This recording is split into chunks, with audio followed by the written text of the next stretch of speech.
So how did a small entrepreneur get into a market like this and achieve $1 billion company? So let's break down Ansoff's matrix. No one has done this before, so there's no history to go by. This is just new.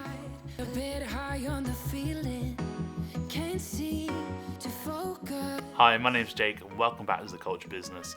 Today's topic is Ansoff's matrix. This can be quite an intimidating title for a marketing tool, so we're going to dive into it and talk about Tesla, Bitcoin, Gymshark and the Canopy Growth Corporation and where they sit and how they use this matrix. So let's break down Ansoff's matrix into its component parts. We have two axes, we have products and we have markets. And from the beginning of these axes out to the edge, the risk increases the further you go. This risk is not precise and is quite a general marketing model. This risk is an overarching view of what may happen. The interior of this model is broken down into 4 parts.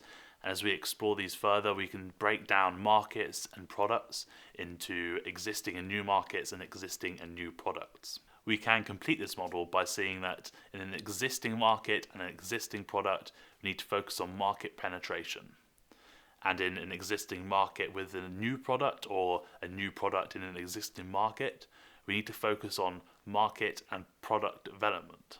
We can then go on to what is the most risky of all the categories, which is a new product in a new market, and you have to diversify. As we take the view of a new business, for example, where do you want to develop? And the least risky option is market penetration, the same product in the same market as many other companies. And the reason this is less risky is because we're talking about red oceans. Now, if you haven't seen or don't know the difference between red ocean and blue ocean, I'll leave a link to my red ocean versus blue ocean video above. Basically, what we see here is that it's less risky because we know other businesses are operating here, so there is a target audience. We know that also we can fit our company within the frameworks that the other companies have created through their strategies.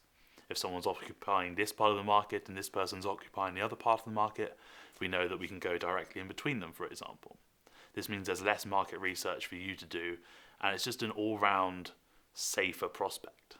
In the middle then, we have product or market development, and the mere fact that we've got development in the title means that it's going to be a bit more difficult than the aforementioned market penetration. In this respect, you might have to create global supply chains if you're developing the market. You might even have to do a lot of market research to see what demographic is going to suit your new product. And this can take time and money, and things can go wrong when you explore these areas. That's why the risk increases. And then we get on to the most risky option, which is diversification. This is going into a blue ocean. And as I said earlier, blue ocean means that no one has done anything that you've done before. If you want more detail about it, I'll link the video above. But you have to develop a product, develop a market, and then just hope that the product takes off. No one has done this before, so there's no history to go by. This is just new. We're going to apply this to some examples now: Tesla, Bitcoin, Canopy Growth and Gymshark. But before we get into that, please go and like this video and subscribe so you can watch more as I post every week. So that's Ansoff's matrix. Quite often theory in business can seem like it's removed from the real world, and that can be the case because it's taught in a very matter-of-fact way. But in reality, it's just someone's opinion of describing what's going on in front of them rather than a law that has been put into place within business. So creativity in business makes the biggest jumps, the biggest leaps forward, and should always be considered. Having said that, Ansoff's matrix can apply to a lot of businesses, and we're going to talk about 4 of them now: Tesla, Canopy Growth, Bitcoin and Gymshark. Firstly, market penetration. And Gymshark is a great example of this because not only have they reached $1 billion in value, which shows that it does work, but also the market that they're in and the products that they're producing is heavily saturated.